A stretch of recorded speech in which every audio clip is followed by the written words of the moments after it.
Assalamualaikum warahmatullahi wabarakatuh.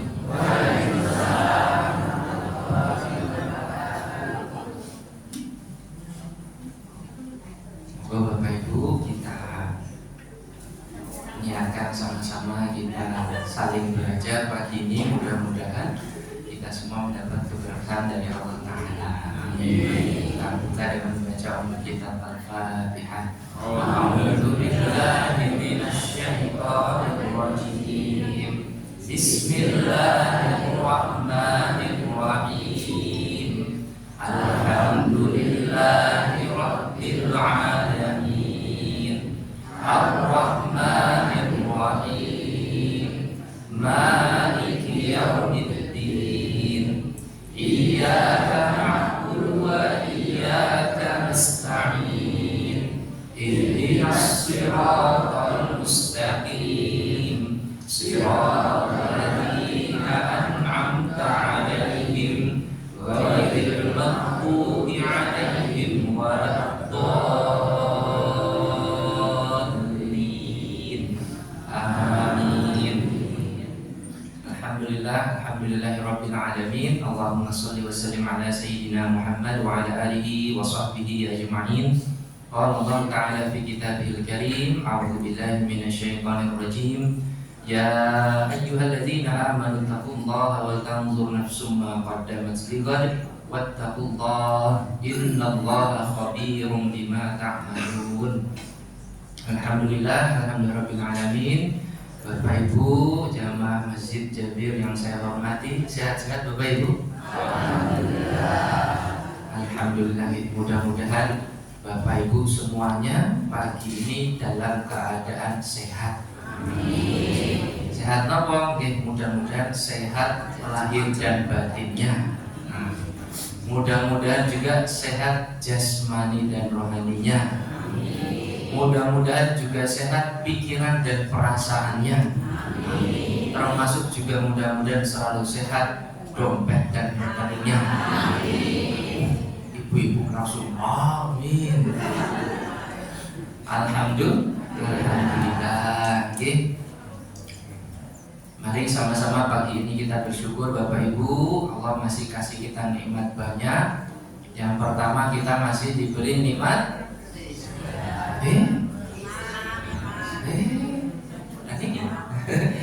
Yang pertama Bapak Ibu, kita itu masih diberi nikmat umur. Alhamdulillah ngapunten niki masih hidup semua nggih. Nikmat mboten Pak Bu?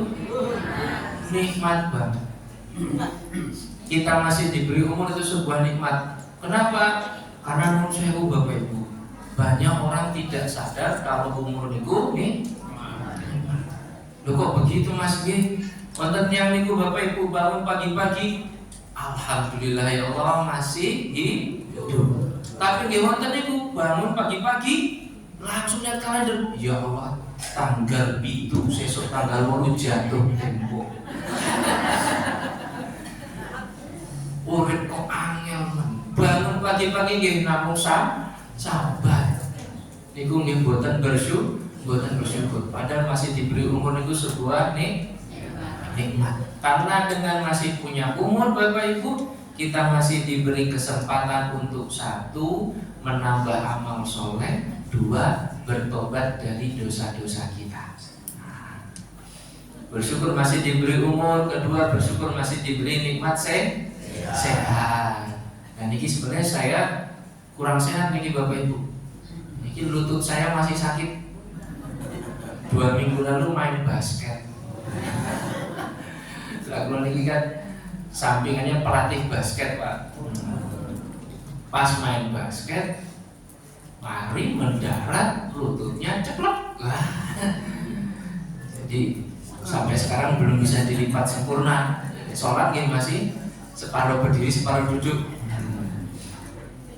Dengan sehat-sehat Bapak Ibu. Disyukuri nggih. Apalagi Nun Sewu di sini ada yang sudah berumur 60 ke atas.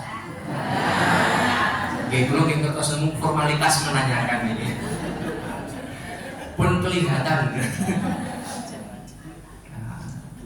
Kita kan umur bertambah tuh Bapak Ibu. umur bertambah niku nggih pripun ya? Ya sudah tidak seperti dulu kan? Dulu itu makan diajak, Pak, sate siap, tongseng gas, makan yang terus, ayo. Sekarang sate kolesterol mas. Makan ini, waduh, darah tinggi. Bahkan ditawari emping jawabannya, nah kan pengalaman nih mesti. Asam urat. Bahkan menurut saya ada yang ditawari teh manis saja lebih pilih air. Lagi namanya juga semakin bertambah umur usia. Dulu waktu muda, apalagi kalau hari Sabtu Minggu nih, masya Allah, kalau keluar itu parfumnya wangi luar biasa. Saat ini parfumnya kalau nggak fresh care, caplang, GPU gitu kan? Ini ibu-ibu yang bawa tas dicek Pak, mesti ada yang bawa fresh care. Gue yakin nih. Namanya juga sudah usia. Dulu juga duduk, berdiri, sehat. Nanti coba jangan cek mau rampung pengajian Pak, jangan lihat itu berapa orang yang berdiri niku mesti megang tembok, megang lutut, megang boyok lagi.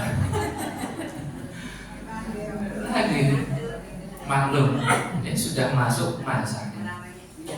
Yang terpenting Bapak Ibu, bagaimana caranya semakin bertambah usia juga semakin bertambah amal baiknya. Semakin tambah usia semakin tambah ketaatannya. Jangan sebaliknya, makin tambah usia malah tambah nakal, tambah pecicilan. Wah, alhamdulillah. Salam dan salam semoga tercurah kepada junjungan kita Nabi besar Muhammad sallallahu alaihi wasallam serta keluarga, para sahabat, dan mudah-mudahan kita besok di hari akhir termasuk dalam golongan orang-orang yang berhak mendapatkan syafaat beliau. Amin. Oke Bapak Ibu, perkenalkan dulu sebelumnya, nama saya Hermawan, lengkapnya Hermawan Budi Santoso. Ada yang pernah ketemu saya sebelumnya? Jadi Anda pernah lihat saya Bu di TV, di YouTube gitu? Tidak ada? Mungkin karena memang belum pernah. Saya masuk TV cuma sekali Pak, TVRI rekaman pengajian itu 2 tahun lalu. Ternyata Pak, misi pengajian di TV itu tidak senyaman pengajian seperti ini Pak. Di TV sebelum masuk sudah diarahkan, Ustaz nanti yang disampaikan ini. Saya pikir ampun jenengan mawon sing ngisi Pak.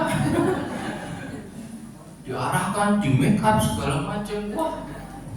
Terus kan ada jamaahnya majelis taklim dari waktu itu yang datang Kulon Progo, ibu-ibu. Mau pengajian itu bukan sibuk catatan, sibuk apa enggak. Sibuk seragam sama sibuk yel-yel. Jadi di luar studio jilbabku lurus ya aduh ya Allah. Sampai di studio juga gitu. Yang dihafal bukan pengajiannya tapi nama yel-yel. Pas ngaji baru ngisi sebentar, baru kita ngomong Bapak Ibu, yang di belakang sudah ada iklan. Hanya cut ya iklan dulu. Nanti mulai lagi baru 5 menit, 10 menit iklan lagi. Wah, ternyata memang lebih nyaman off air daripada di TV. Nah, ini Bapak Ibu, nama saya Hermawan Budi Santoso. Ya, kalau dari namanya sudah jelas, ini mesti orang Jawa. Kenapa? Santoso. Jawa namanya mesti banyak O-nya. Banyak seperti itu. Apalagi kalau orang Jawa dulu itu kan memang nama-namanya simpel sederhana atau Bapak Ibu. Dulu itu kan kalau orang Jawa punya anak, ada yang memberi nama anaknya sesuai apa? Hari lahirnya. Nek lahirnya Paing, laki-laki itu Paino, Paiman, Paidi, Pairan, Paijo. Nek perempuan Paikam, Painan, Paija, Pairah. Kalau wagil laki-laki, wagimin, wagilan, wagino, wagiman. Kalau perempuan, waginem, wagia, wagira. Kalau pon, poniji, poniman, poniran, ponijo, ponimin, ponijem, ponira. Kalau pengen anaknya besok jadi orang kaya, diberi nama Makmur, Sugiharto. Kalau pengen anaknya jadi orang terpandang, Mulyadi, Mulyono. Mungkin ya. Tapi kalau pengen anaknya hidupnya aman saja, baik-baik, biasanya selamat. Konten Pak Selamat.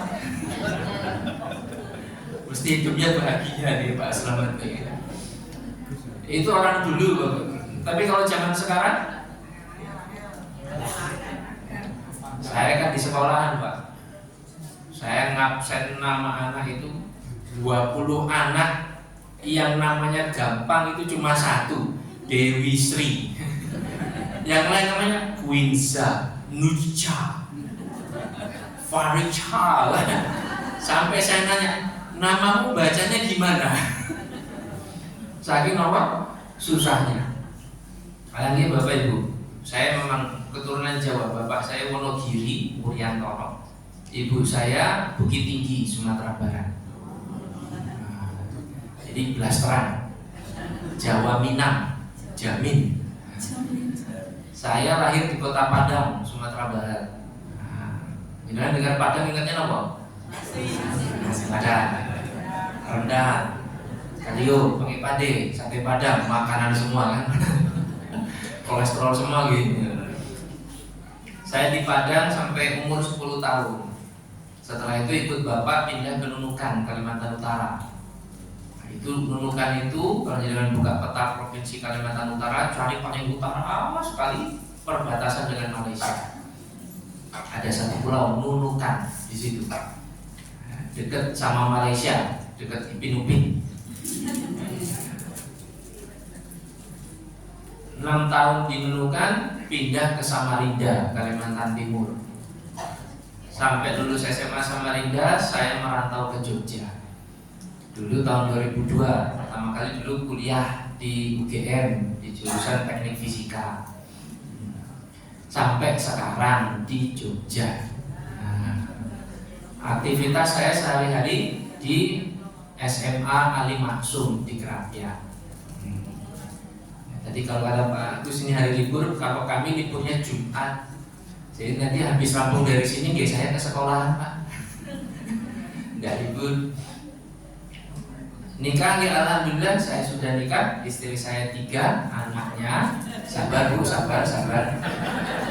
Saya tahu Pak, ini isu sensitif untuk ibu-ibu. Nah, istri saya orang Kulon Progo, Rendah. Saya tinggal di Dusun Jeblok. Namanya memang begitu. Kecamatannya Kasihan. Maka kok sudah jeblok? Jadi kecamatan paling mesake di Indonesia nih. Jadi kalau buat kenalan wis enak blas. Gimana Mas? Jeblok, Kasihan. Sehari-hari saya selain di SMA Ali Masuk juga di PMJ Pesantren Masyarakat Jogja bersama Ustadz Puji Hartono, dan istri saya juga, kami berdua di sana merintis namanya Joglo Quran PMJ. Joglo Quran itu tempat belajar membaca Al-Quran pakai metode umi, khusus dewasa dan lansia, tidak menerima anak-anak. Kenapa? Kami berpikir kalau anak-anak biarlah itu ranahnya TPA, TPG. Tapi kalau orang dewasa lansia itu kan banyak yang pengen belajar sebenarnya Pak ya. Cuma kadang nggak tahu mau kemana, betul? Mau ke masjid adanya TPA. Nah ini simba-simba umur 60 masa dapur santri. Waduh, nggak cocok, mau belajar nggak ada temennya. Maka kami buka khusus untuk dewasa dan lansia. Pesertanya kemarin paling tua niku umur 72. Simbah-simbah agak bungkuk kalau berangkat itu pakai tongkat, pakai ojek online. Tapi tetap berangkat. Yang umur 20-an juga ada. Dan kami agak beda sama yang lain. Kami sampaikan ke jamaah, Bapak Ibu, Nun sewu, jenengan yang umur 50-an ke atas, kalau mau sampai lulus itu tamat 6 jilid plus ghorik plus tajwid sampai Al-Quran, kalau mau lulus sampai tamat sebenarnya agak sulit. Maka kami targetnya bukan jenengan sampai lulus. Lulus itu adalah bonus. Targetnya jenengan istiqomah berangkat terus. Lulus dan lulus yang penting terus berangkat. Karena harapan kita pokoknya istiqomah terus, karena mudah-mudahan besok ketika datang masanya dijemput oleh malaikat siapa? Israel, dijemput malaikat maut, mudah-mudahan tercatat masih sebagai jamaah tahsin, masih sebagai orang yang rajin ngaji. Insyaallah niku husnul khotimah. Maka gini, namanya belajar ngajarin lansia dewasa gampang apa susah? Susah. Niku ada yang di Kulon Progo satu kelompok hari ini diajari abatasa. Minggu depan sudah lupa. Sekarang bata, oh bisa. Minggu depan ini lupa. Aduh, lali. Tapi tidak apa-apa. Yang penting istiqomah berangkat terus. Boleh ngajarkan, apalagi kalau sudah usia segitu, tidak sudah agak susah tuh Pak. Diajari huruf za, mesti bacanya ya. Kalau diajak baca surat Al-Humazah, wailul likulli humazatil lumazah. Coba, wailul likulli humayatil lumayan. Lumayan. Diajari saya ngajari niku untuk satu kelompok bapak-bapak 5 tahun Pak. 5 tahun itu baru beliau bisa za. Sebelumnya ya. Niku pun kadang kembali lagi. Tapi tidak masalah. Yang penting apa? Istiqomah berangkat. Karena buat orang yang lancar membaca Quran dapat pahala ditempatkan di tempat yang bersama malaikat yang mulia. Bagi mereka yang membaca kesulitan terbata-bata kata hadisnya, mereka malah dapat 2 pahala. Enak. Makanya belajar Quran itu tidak pernah rugi. Khairukum man ta'allama al-Quran wa 'allamah. Sebaik-baik kalian adalah yang belajar Al-Quran dan yang mengajarkannya. Maka Bapak Ibu sini monggo yang mau belajar Quran sampaikan ke takmir, kami mau belajar Quran, tidak apa-apa. Nanti insya Allah guru-guru sudah banyak sekitar sini. Yang penting jenengan istiqomah dan tidak boleh nesu, tidak boleh mutung. Kendala terbesar belajar Quran itu adalah mutung. Baca salah dikoreksi sekali aman, 2 kali, 3 kali, 5 kali, lama-lama wah uslah kurang mangkat meneh, salah terus. Jangan, karena pahalanya juga ada. Tempat kami juga ada begitu. Beliaunya bacanya masih salah-salah. Cuma nun sewu karena merasa sudah sering belajar di mana-mana, padahal ini belum ada peningkatan. Begitu tidak berhasil naik jilid, mutung, akhirnya tidak pernah datang lagi. Waduh. Padahal kan tadi lulus itu adalah bonus. Yang penting istiqomah berangkat terus.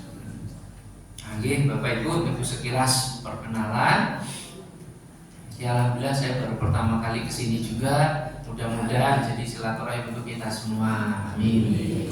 Ya Bapak Ibu, pagi ini saya ingin menyampaikan tentang 3 hal yang 3 hal ini menentukan syarat agar amal ibadah kita diterima oleh Allah.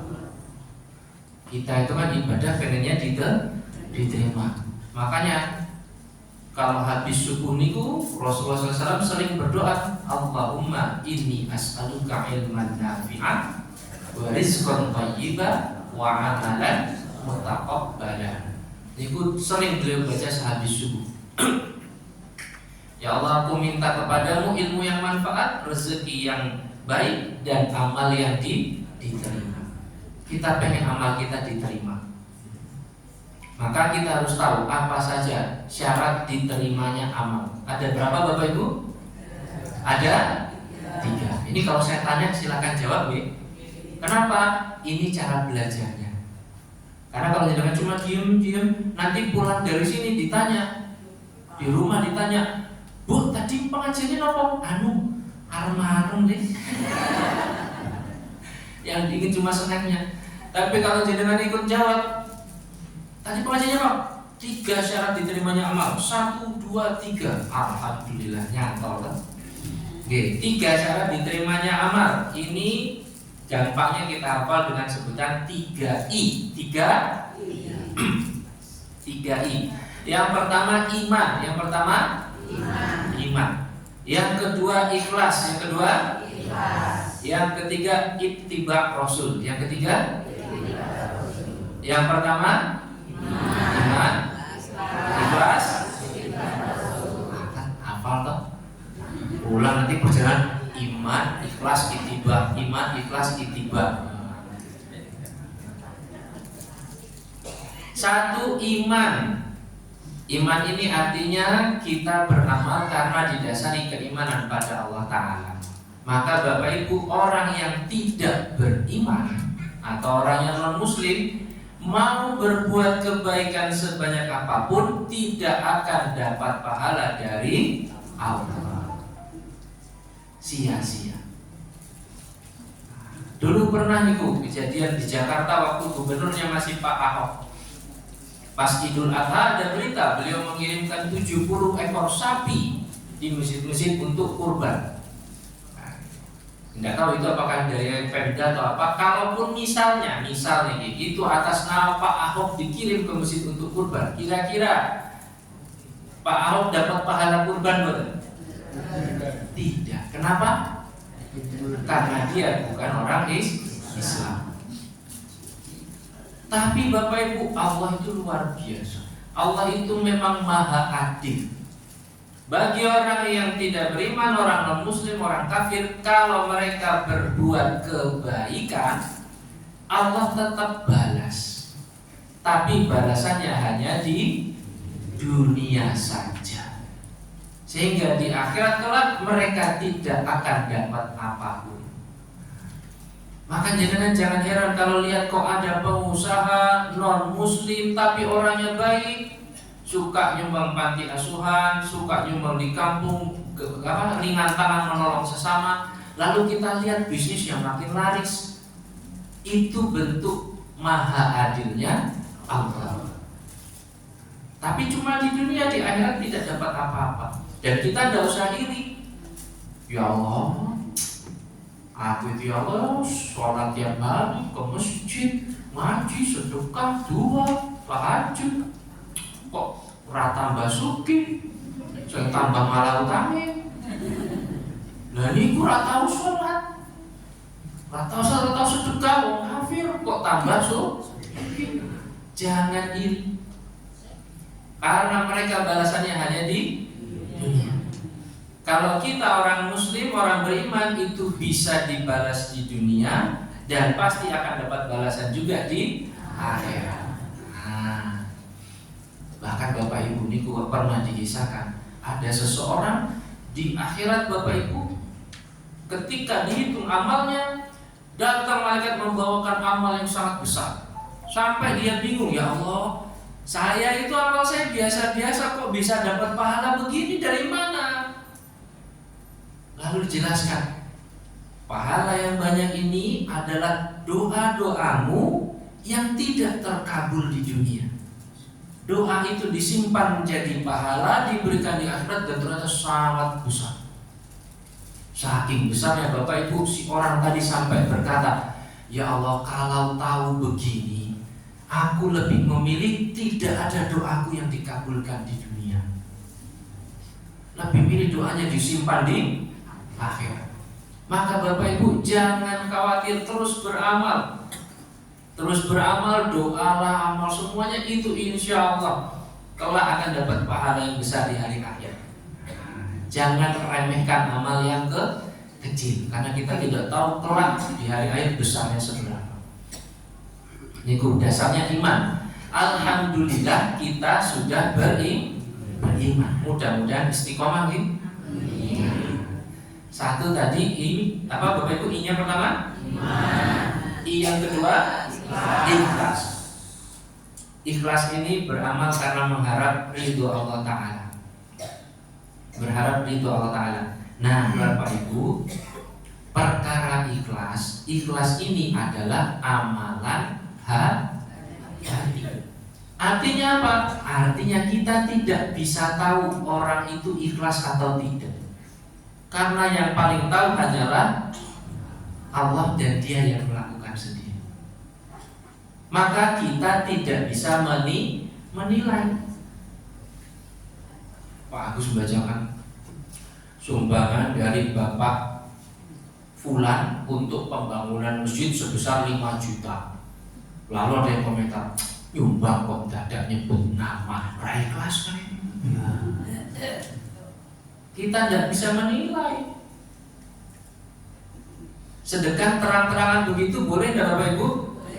Boleh. Bagus tidak? Bagus saja. Perkara ikhlas atau tidak, yaitu urusan yang beramal, bukan urusan kita.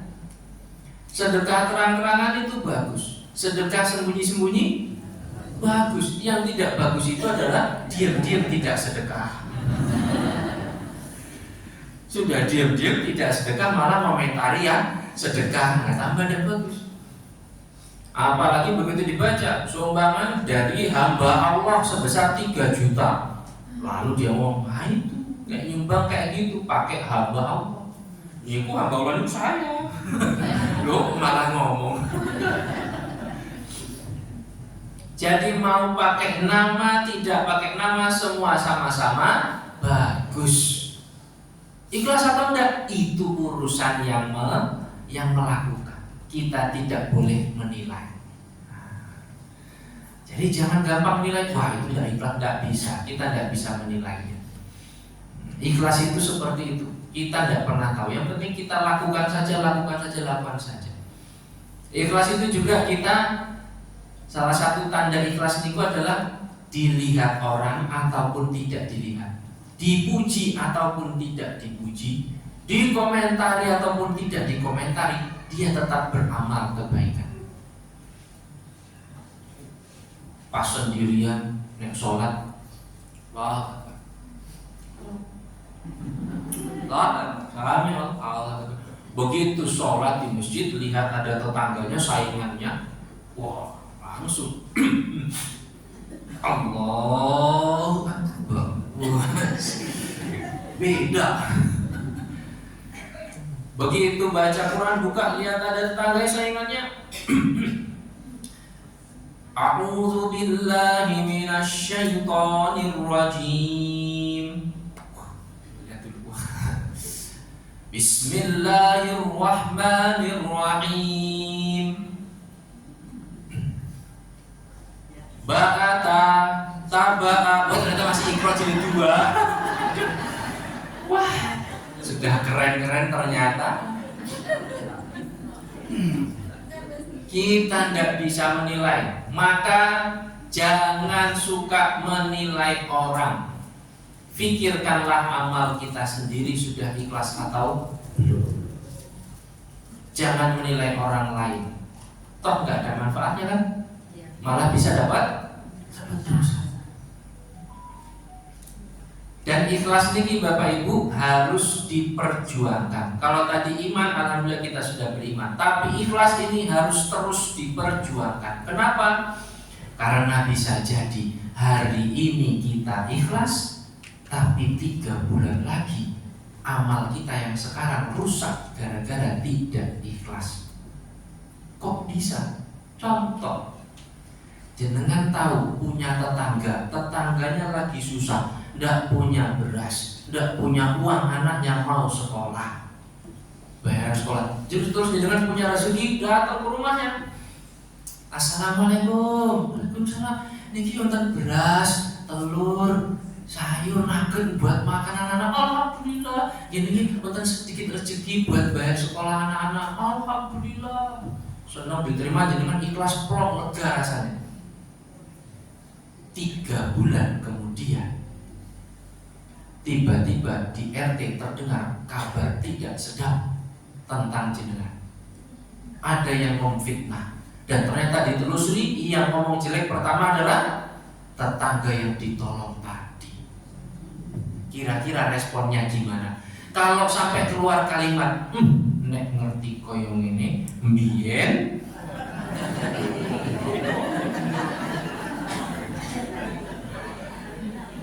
hati-hati. Niku malaikat sudah ngambil lagi buku yang kemarin, ikhlasnya untuk dihapus ini amal ini karena menjadi tidak ikhlas. Tapi dia menyakiti saya, itu urusan dia dengan perkara jenengan ngasih ke dia, itu urusan jenengan dengan Allah. Kan kadang ada orang ketemu, sampean itu dulu susah ingat, kalau bukan karena saya yang nolong, tidak akan jadi seperti ini. Itu Bapak Ibu, amalnya dulu itu sudah bagus, pun tidak usah diungkit. Di Al-Quran juga dilarang, janganlah mengungkit-ungkit pemberianmu kepada saudaramu. Itu bisa menyakiti, plus itu bisa merusak amal kita. Termasuk ini kita yang rajin ke masjid ini, hati-hati Bapak Ibu, jangan sampai keluar kalimat sampai kok malas ke masjid, pokoknya aku loh rajin nih masjid. Atau keluar kalimat, ini masjid Jabir ini dulu nih as kecil, kalau bukan karena saya ini. Hati-hati, itu amal yang banyak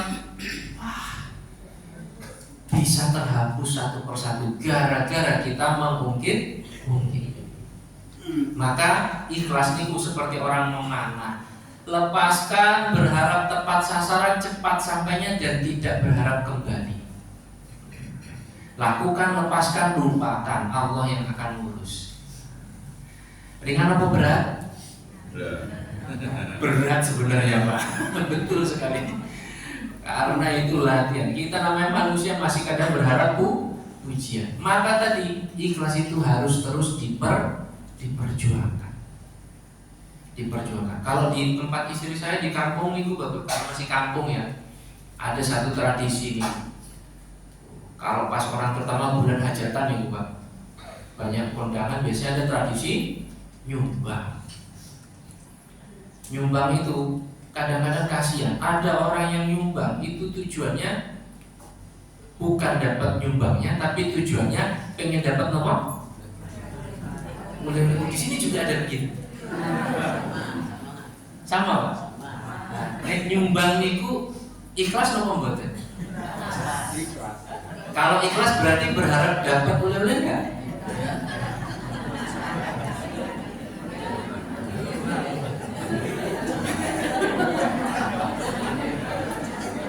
Nah, itu.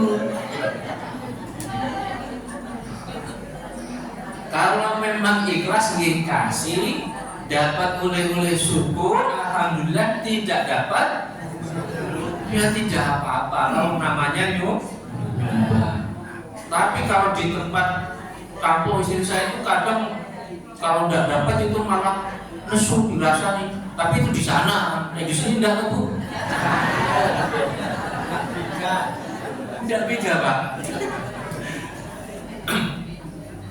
Saya punya tetangga, beliau cerita, istri saya Mas kemarin ada acara di sana nyumbang. Terus istri saya setelah 3 hari ngomong, kok diterima Pak?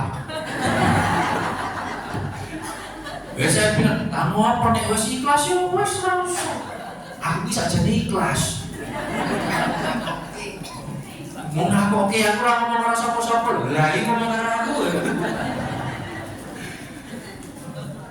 Tapi alhamdulillah seperti ibu-ibu di sini tidak seperti itu. Betul enggak, Bu? Maka kalau ikhlas sudah lepaskan saja, dapat alhamdulillah, tidak dapat Ya sudah, ikhlas apa? Bapak biasanya sih ikhlas-ikhlas saja. Sudah, ikhlaskan, tidak usah berharap. Pun termasuk yang sohibul hajat, yang punya hajat, kalau memang mau ngasih, maka boleh tadi, ya adil saja, kasih semua, baik dia nyumbang maupun tidak, tetap dikasih selama tetangga dekat. Jangan malah Bu wagina, piro 1.000, ayam separuh. Bu payunem, piro 50.000, atas mau. Ibu Eni, piro 20.000, baik. Ya Allah. Kalau mau ngasih adil-adil semua, ikhlas. Maka itu harus terus diperjuangkan. Wa ma umiru illa liya'budullaha mukhlishina lahu-d-din. Dan tidaklah kita diseru melainkan untuk menyembah Allah dengan mukhlishina lahu-d-din, memurnikan agama, mengikhlaskan. Belajarlah ikhlas dari surat Al-Ikhlas. Loh kenapa? Surat Al-Ikhlas itu surat yang mana Bapak Ibu? Coba dibaca. Qul huwallahu ahad, Allahus samad, lam yalid wa lam yulad wa lam yakul lahu kufuwan ahad. Itu nama suratnya apa? Ada kata-kata ikhlasnya bukan? Surat Al-Ikhlas mengajarkan kita ikhlas itu tidak harus disebut. Surat Al-Ikhlasnya tidak ada kata ikhlas, tapi tetap ikhlas. Itu surat favorit kita semua kan? Kalau di tempat saya soalnya Bapak Ibu, apalagi nek terawih, itu jamaahnya senang yang bacanya pendek-pendek. Kalau di sini gimana? Padahal gini, kalau kayak terawih niku bacaannya makin panjang niku insya Allah pahalanya makin banyak. Jadi kan pengen pahala banyak apa sedikit? Banyak, alhamdulillah. Berarti pengen sholatnya itu panjang apa pendek?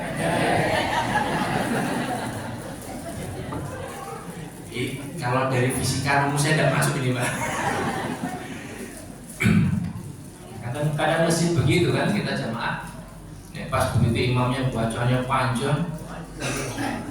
Ya ayyuhalladzina amanu, ya di belakang sudah ini. Imamnya gaya. Begitu imamnya lupa, ya ayyuhalladzina amanu, diam. Makmumnya di belakang, rasa no. Rasa gaya. Tapi begitu imamnya baca, waladhdallin amin, bismillahirrahmanirrahim, inna a'tainakal kautsar. Makmumnya di belakang, cocok. Rampung sholat, lihat jadwal imamnya sopo, sesok anak aneh. Ya begitulah fenomena kita, tapi tidak apa-apa. Fattaqullaha mastata'tum, bertakwalah kepada Allah dengan semampu kalian. Mampunya kita sementara seperti itu, yang penting terus beramal. Mudah-mudahan amal yang sedikit kita dengan ikhlas kita Allah lipat gandakan pahalanya. Amin. Yang pertama iman, yang kedua iman, alhamdulillah kita beriman. Ikhlas ini terus kita perjuangkan. Yang ketiga ittiba Rasul. Nama?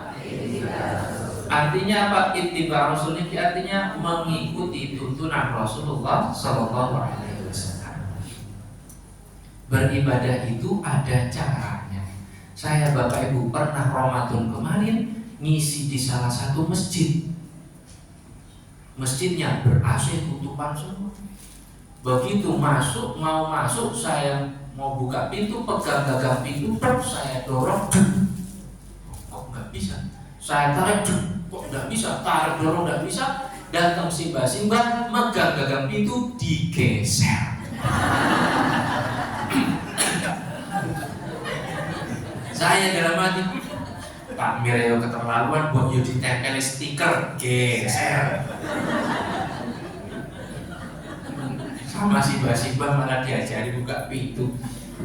Tapi saya mikir, ya Allah, perkara buka pintu saja, kalau kita tidak tahu caranya, tidak bisa masuk.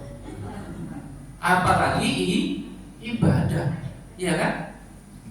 Apalagi ibadah kalau kita tidak tahu caranya bisa keliru. Menurut saya banyak orang wudu, tapi wudunya salah. Dia wudu di keran cuma, tapi ini apa namanya? Sikunya kering. Padahal salah satu rukun wudu membasuh tangan sampai siku. Artinya sikunya harus.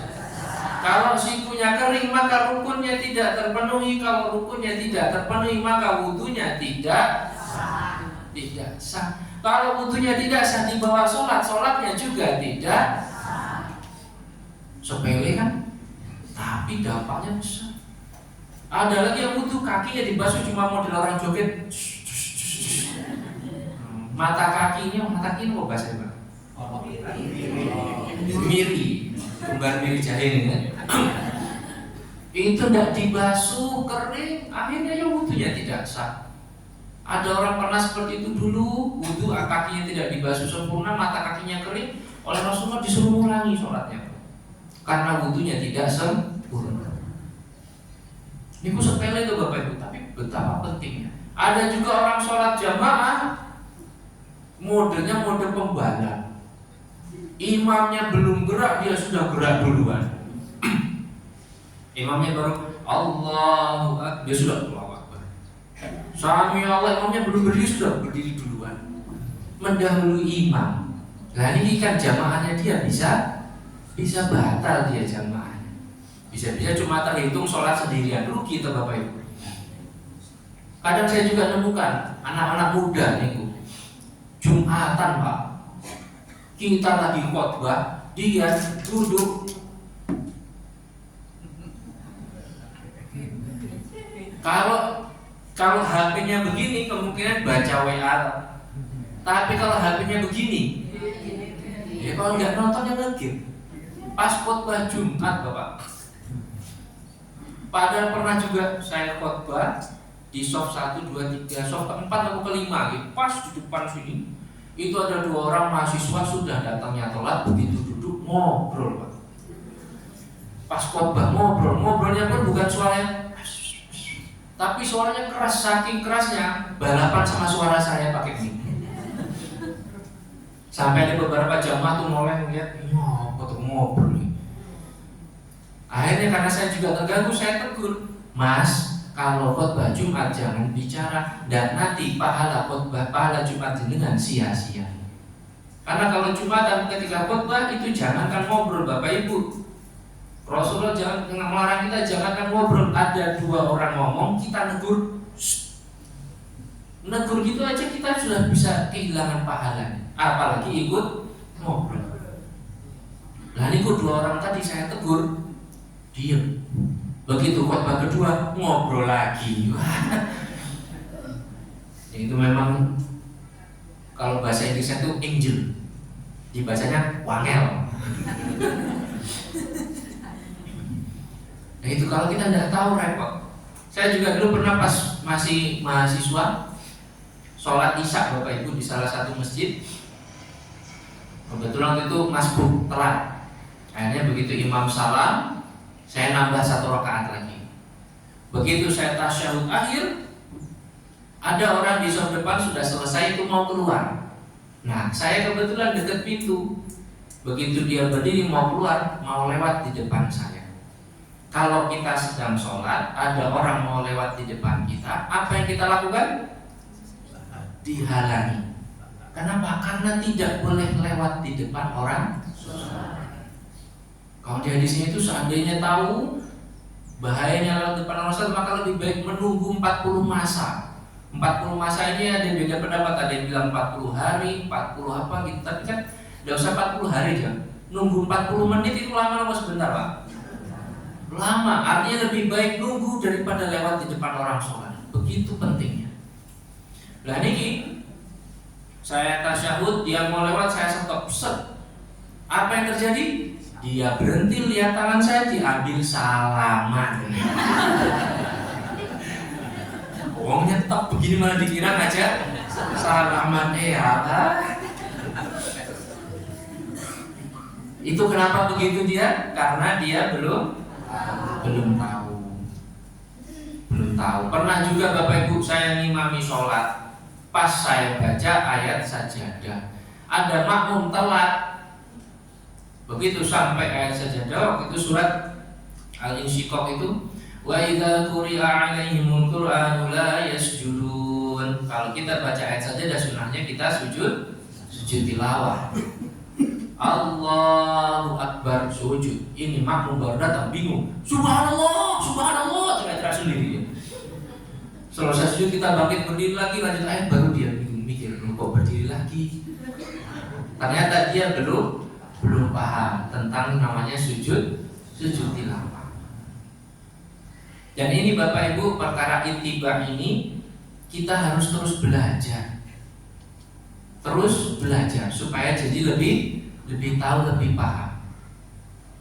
Perkara apa nih? Perkara ibadah fikih. Saya pernah nanya, ada si-basi dekat rumah saya, Ramadan, iseng nanya basa-basi, "Pripun Mbah puasanya Mbah?" "Alhamdulillah Mas lancar, cuma bolong 1." "Lah kok bolong 1 Mbah? Laki-laki kok bolong 1? Kenapa Mbah?" "Ini kemarin saya ke sawah, kaki saya itu tidak sengaja luka, keluar darahnya. Dan keluar darahnya itu puasanya batal toh Mas?" Ya Allah Pak. Kalau kita luka berdarah puasanya batal betul? Kecuali darahnya diambil diminum batal. Tapi kan karena beliau tidak tahu, akhirnya ya hilang 1 puasanya. Maka itu kita harus belajar. Termasuk Bapak Ibu, Ramadan kemarin kayaknya di Kalimantan Selatan itu ada kejadian tarawih. Habis tarawih itu salah satu jamaah berdiri marah-marah ke imamnya. Dia berkata, "Imam ini cara membaca Fatihahnya salah." Kebetulan itu masjid yang mayoritas Muhammadiyah ya. Jamaahnya dibilang, "Tidak sesuai dengan tuntunan tarjih Muhammadiyah. Dia baca dengan caranya orang HTI." Saya mikir orang HTI itu tidak punya cara baca yang spesifik khusus. Kalau kita di ilmu Al-Quran itu kita tahu cara bacanya ada 10 qiraah. Qiraah asyrah paling populer 7, qiraah sab'ah, dan kita di Indonesia qiraah paling sering adalah qiraah Imam Hafiz bin Asim dari Imam Asim yang sering kita baca. Ternyata salahnya menurut beliau apa? Si imam ini ketika baca ayat ke-7 bacanya siratal ladzina an'amta 'alaihim ghairil maghdubi 'alaihim ghairil maghdubi 'alaihim waladdallin. Diulang di situ. Menurut beliau itu salah. Padahal Bapak Ibu niku nggih cara baca yang benar. Salah satu cara baca yang benar. Paling baru seperti itu. Di dunia qiraah Bapak Ibu itu ada qiraah lain. Dan jangan tahu ada namanya qiraah Imam Khalaf. Qiraahnya Imam Khalaf niku unik. Kalau baca Al-Fatihah ayat ke-67, ayat ke-3. Bismillahirrahmanirrahim. Alhamdulillahirabbil alamin arrahmanirrahim. Ayat ke-4 itu apa? Nah, kalau qiraah kita kan ma-nya dibaca panjang. Maliki yaumiddin. Kalau dengan qiraah Imam Khalaf itu ma-nya dibaca pendek. Maliki yaumiddin. Nanti sampai ayat 6 ihdinas. Nah, kalau kita kan ihdinas siratal mustaqim gitu kan. Kalau lewatnya ini enggak ihdinas siratal, jadi kayak ada z. Belum lagi ayat ke-7-nya siratal ladzina an'amta 'alaihim ghairil maghdubi 'alaihim. Bukan him tapi hum. Belum lagi kalau baca surat Ad-Duha-nya wadduha wal laili idza saja ma wadda'aka rabbuka wa ma qala. Itu kalau orang nggak pernah belajar, nggak tahu makmum imamnya kayak gitu, apa komentarnya? Wah, imamnya sesat begini. Padahal itu salah satu cara baca. Itu menunjukkan bahwa Bapak Ibu mohon maaf, ilmu kita itu masih sedikit sekali. masih sedikit sekali. Contoh sederhana lagi, mungkin nggak tahu pernah kejadian di sini atau belum ya. Kalau sholat jamaah, lalu imam sholat jamaah yang 4 rakaat nih, lalu imam rakaat kedua harusnya bagaimana? Habis sujud, duduk tasyahud, lalu tiba-tiba imamnya lupa. Mungkin lupa tidak konsentrasi, mikir cicilan atau apa gitu. Tiba-tiba imamnya habis sujud langsung berdiri, Allahu Akbar. Makmumnya di belakang duduk tasyahud awal. Biasanya apa yang dilakukan? Makmumnya subhanallah, subhanallah. Lalu apa yang dilakukan imam? Imam tetap terus berdiri, tidak boleh balik. Kalau imamnya balik malah bisa batal. Karena tasyahud awal niku bukan rukun sholat, hanya masuk sunnah. Ada yang mengatakan wajibnya sholat. Artinya kalau terlewat tidak sengaja ya, lupakan tadi tidak sengaja. Terlewat tidak sengaja, tidak perlu mengulang, cukup nanti di akhir sujud sahwi. Tapi kalau makmumnya tidak paham, duduk subhanallah, imamnya berdiri, subhanallah, masih berdiri, subhanallah, masih berdiri. Wah, ini makmumnya jegal, lenggung. Lah, yang makmumnya batal. Padahal kalau gitu apa yang kan subhanallah, tapi imam berdiri, tapi terus makmum ikut berdiri, setidaknya imam tahu bahwa keliru. Nanti di akhir apa? Sujud sahwi. Atau kalau imamnya kurang, harusnya 4 rakaat baru dapat 3, ternyata tasyahud akhir assalamualaikum warahmatullah. Kurang berapa rakaat? Apa yang dilakukan?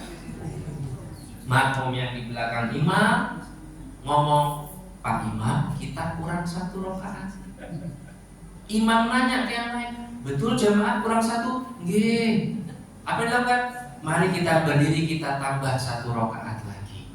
Berdiri nambah 1 rakaat, sebelum salam sujud sahwi assalamualaikum warahmatullah. Begitu.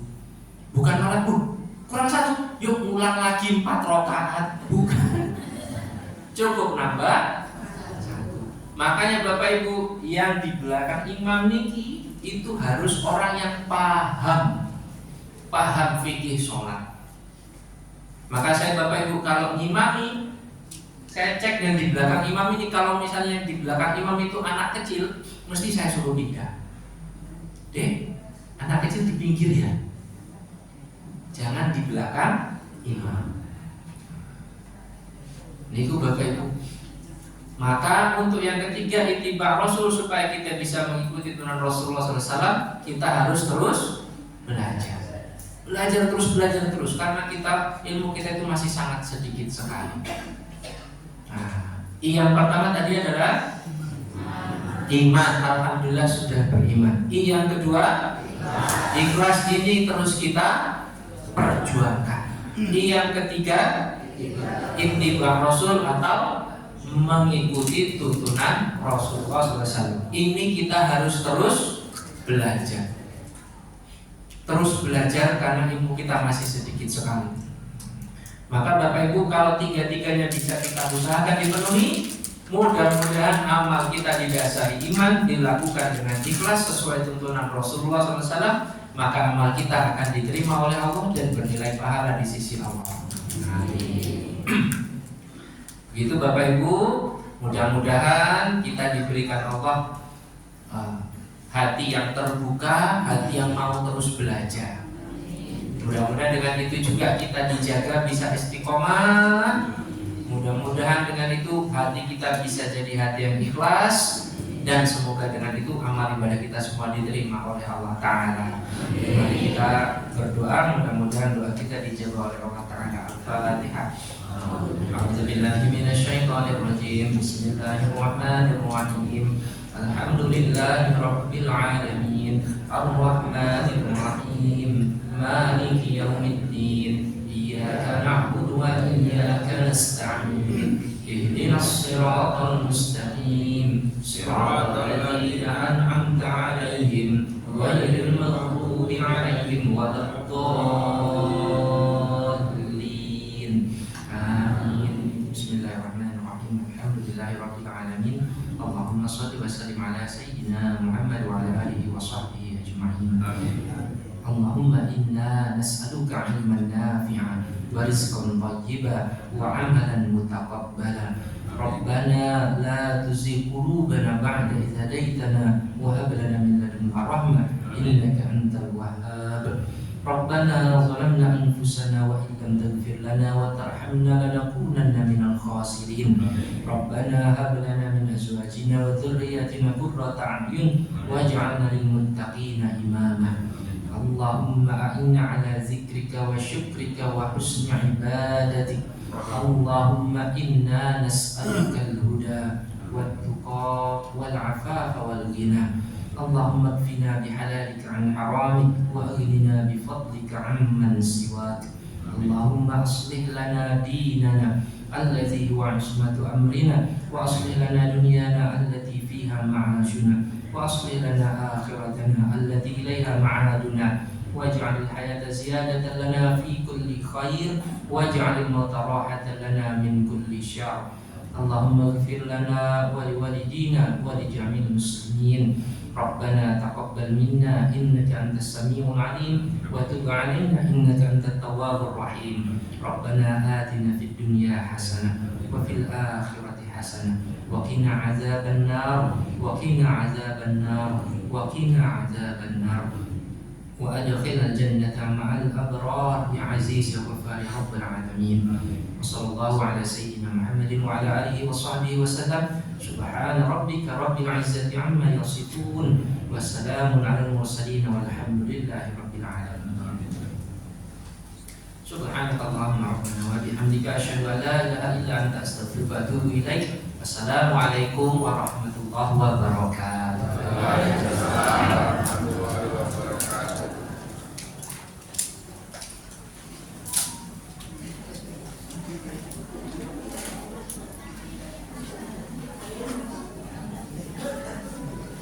Demikian tadi Bapak-Ibu sekalian telah kita ikuti